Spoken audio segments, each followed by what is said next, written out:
Guys, welcome to the new video. So इस video में हम लोग क्लास 10th का क्लास 10th का चैप्टर 7 के बारे में बात करेंगे। निर्देशांक ज्यामिति, कोऑर्डिनेटिक जियोमेट्री। ठीक है, तो इसके बारे में हम लोग बात करेंगे।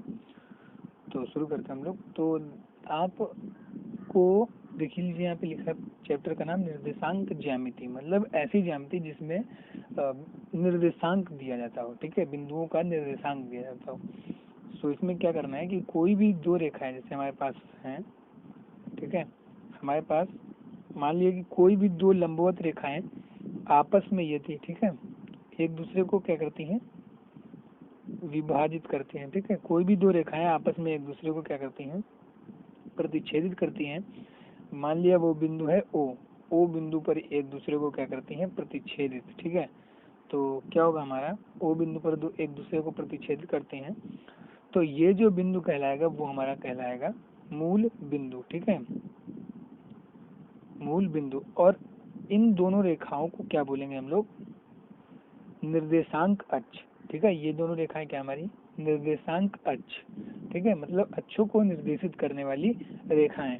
तो ये वाली रेखा किस अक्ष को निर्देशित करती है, तो ये वाली रेखा निर्देशित करती है एक्स अक्ष को। ठीक है, और ये जो रेखा है, ये रेखा निर्देशित करती है वाई अक्ष को। मतलब जो क्षैतिज रेखा है वो हमारे एक्स अक्ष को, और जो ऊर्ध्वाधर रेखा है वो हमारे वाई अक्ष को निर्देशित करती है। ठीक है, तो ये जो हमारा पॉइंट था वो हमारा मूल बिंदु था, जिसको बोलेंगे ओरिजिन। ठीक है, तो जो ओरिजिन का वैल्यू होता है हमेशा क्या होता है, 0,0। ठीक है, तो यहाँ से आपको एक बात समझ में आ रहा है कि समतल में, ठीक है, किसी भी प्लेन में अगर हम लोगों को, कोई भी एक प्लेन है, ठीक है, प्लेन समतल में अगर हम लोगों को बिंदुओं का निर्देशांक दिखाना है, ठीक है, कोई भी एक बिंदु के निर्देशांक दिखाने हैं, तो अगर हम लोगों को उन बिंदुओं के निर्देशांक नहीं पता होते हैं तो हम हमेशा गेस करते हैं, मानते हैं x, y।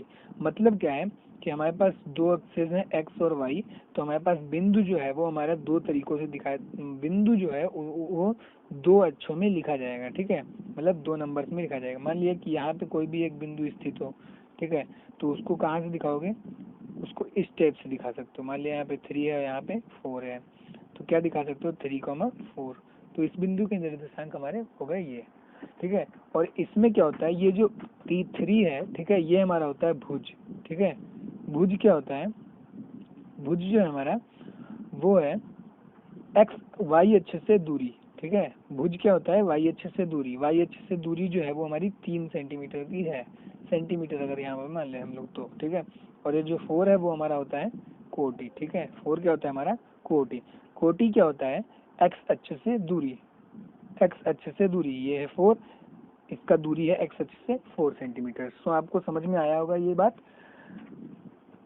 तो यहाँ पे एक और छोटी सी चीज देखते हैं हम लोग। ठीक है, तो छोटी सी बात, आपको ये चीज समझ में आ गई होगी, तो एक छोटी सी बात देखते हैं हम लोग। ठीक है, सो मान लिया कि हमारे पास, ठीक है, हमारे पास ये एक एक्सेस है। ठीक है, सो इसमें क्या है कि आप देखिए कि यहाँ पे भी कोई भी एक बिंदु होगा, मान लिया वो x, y है। ठीक है, यहाँ पे भी एक बिंदु होगा x, y, हमको पता नहीं इसलिए हम हर जगह x, y केस कर लेते हैं, और यहाँ पर भी होगा।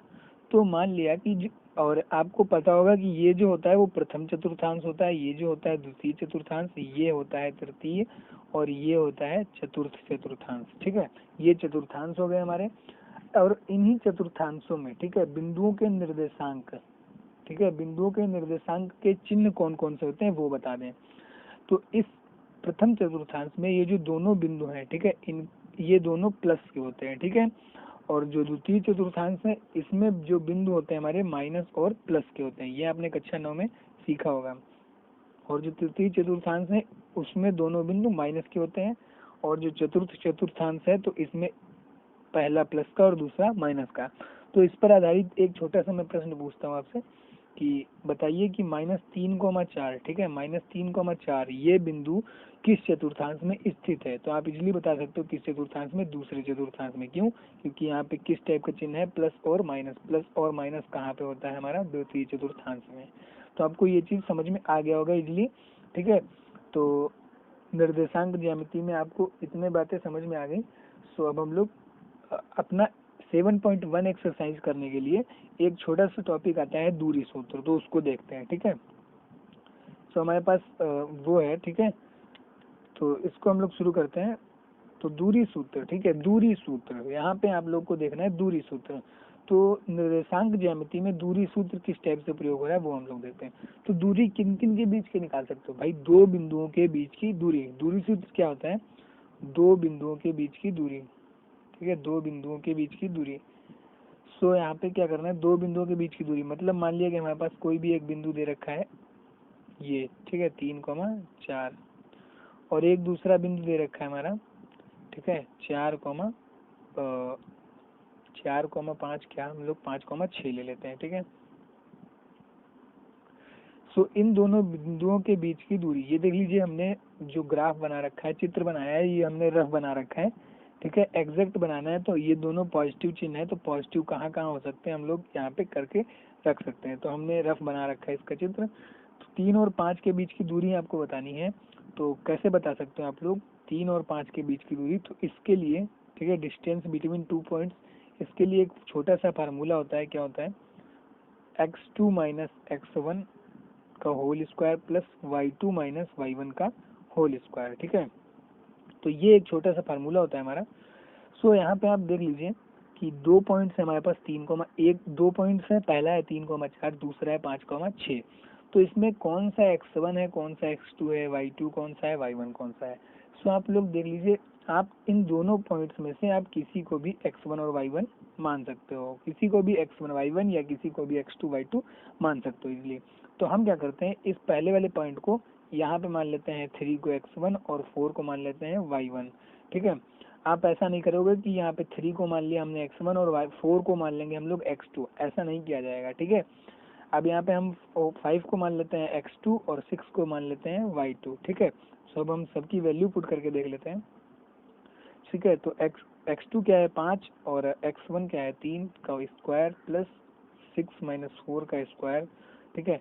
तो 2 बचेगा यहाँ पे, 2 का स्क्वायर 4, ठीक है, 4 प्लस 4, ठीक है। तो 4 प्लस 4 हो जाता है 8, तो इसका आ जाएगा रूट का 8। तो इन दोनों के बीच की डिस्टेंस कितनी आ गई, रूट का 8, ठीक है।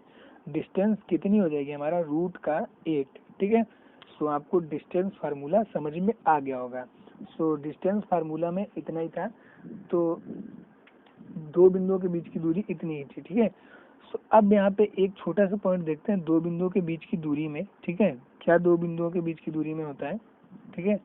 दो बिंदुओं के बीच की दूरी में क्या है कि मान लिया कि कोई भी बिंदु दे रखा है, यहाँ पे लिखा है 3,4, ठीक है, 3,4 लिखा है, और यहाँ ये ओरिजिन से, ठीक है, मूल बिंदु से, इसको ओरिजिन बोलते हैं, ओरिजिन को हिंदी में बोलते हैं मूल बिंदु, ठीक है। तो मूल बिंदु से इस बिंदु की दूरी पूछ ली इसने, ठीक है। तब क्या करोगे आप लोग, इसके लिए सिंपल फार्मूला लगा लेते हैं हम लोग, कौन सा, x2 का स्क्वायर प्लस y2 का स्क्वायर, ठीक है। ये सिंपल सा फार्मूला हम लोग यूज कर लेते हैं। तो जिसमें x2 और y2 क्या होता है, ये नंबर होता है जो बिंदु से हमारा पूछा है, ठीक है। तो यहाँ पे प्रश्न कैसा हो जाएगा इसका कि मूल बिंदु से बिंदु 3,4 के बीच की दूरी, ठीक है, बिंदु 3,4 के बीच की दूरी। तो कैसे दिखा सकते हो आप लोग, इस फार्मूले से। ये फार्मूला क्या है, x2 का स्क्वायर प्लस y2 का स्क्वायर, जहाँ पे x2 और y2 क्या होने वाले हैं, ये, ठीक है। सो हम लोग रख लेते हैं, तीन का स्क्वायर 9 और 4 का स्क्वायर 16, तो हो जाएगा कितना 5, ठीक है। सो इनके बीच की डिस्टेंस कितनी हो जाएगी 5 मीटर या सेंटीमीटर या इकाई, ठीक है, इकाई बोलेंगे हम लोग, ठीक है। सो इसके लास्ट में हम लोग क्या लगाएंगे, इकाई, क्योंकि हमारे पास कोई भी इसकी यूनिट नहीं है, तो हम लोग सीधे लिख देते हैं यूनिट, ठीक है।